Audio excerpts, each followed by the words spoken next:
right, let's talk about something that drives so many of us crazy. You're eating healthy, but you're just not losing weight. So today, we're going to dig into exactly why the results you're working so hard for might not be showing up. Does this look familiar? I mean, you are doing everything right.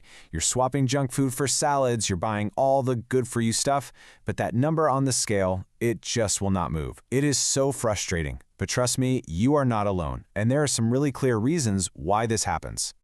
And honestly, one of the biggest culprits might be something called the health halo.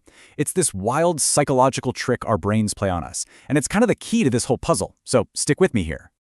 Okay, first up, let's dive into the biggest piece of this puzzle, the calorie blind spot. Because at the end of the day, no matter how you slice it, weight loss really comes down to your total calorie intake.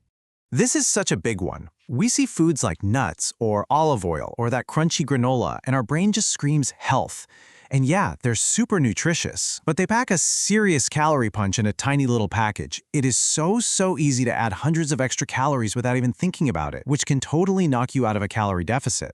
And here's another huge blind spot: what you're drinking. You see, your body just doesn't register liquid calories the same way it does solid food. A lot of drinks are missing the two things that actually make you feel full: protein and fiber. That means they're way less satisfying and, you guessed it, way easier to overdo. I mean, think about it. A big healthy smoothie or one of those protein shakes can easily pack this many calories, or even more. That's basically a whole meal's worth of calories that might not even keep you feeling full until your next meal. So the real kicker is, what you drink can matter just as much as what you eat. So how does all this lead to what we call the healthy food trap? Well, this is where our best intentions can really start to work against us. Okay, so here it is, that health halo effect we talked about. You see a label like organic or low fat, and your brain just automatically goes, oh, this is good for me, I can have more. We totally let our guard down when it comes to portion size and total calories, and that's exactly where we get into trouble. And hey, this isn't just a hunch. It's backed by actual research. This quote just nails it, right? The idea that a label like organic automatically means low calorie is a really powerful and often totally wrong mental shortcut. Now, here's another trap that's a little counterintuitive: being too strict. I know, it sounds weird, right? But the science is pretty clear. When you make your favorite foods completely off limits, it just makes you want them more. It builds up those cravings and can totally set you up for overeating later. A more flexible approach is almost always more sustainable. So, if being super restrictive isn't the answer, what should you be focusing on?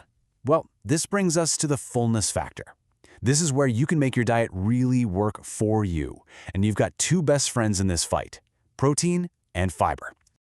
So why are these two so important? Well, protein and fiber are basically satiety superstars. They slow everything down digestion-wise, and they trigger the hormones that tell your brain, hey, we're good, we're full down here. The result? You feel satisfied for way longer, which just naturally helps you eat fewer calories overall without even trying. We can actually boil this all down to a super simple, actionable plan. Step 1, make protein a priority at every meal. Step 2, fill up on high-fiber foods. That's it. It's a really straightforward strategy that makes a massive difference in keeping hunger under control. And check this out, it's the perfect example. For the exact same 200 calories, you could have a handful of pretzels that'll leave you hungry again in an hour, or you could have some Greek yogurt that'll actually keep you satisfied. See, it's not just about the calorie number, it's about what those calories are actually doing for your hunger. All right, for this last part, let's zoom out a bit, because what you eat is obviously critical, but it's not the only thing that matters. Your entire lifestyle plays a huge role in this. You gotta remember that weight management is a whole puzzle, not just one piece. Yeah, diet is a huge chunk of it, but look at this: exercise, sleep, and stress are right there too. They have a massive impact. If you're ignoring these other pillars, you're basically trying to win with one hand tied behind your back. So this is where you have to be really honest with yourself about these other factors. Are you actually moving your body enough? Are you making sleep a real priority?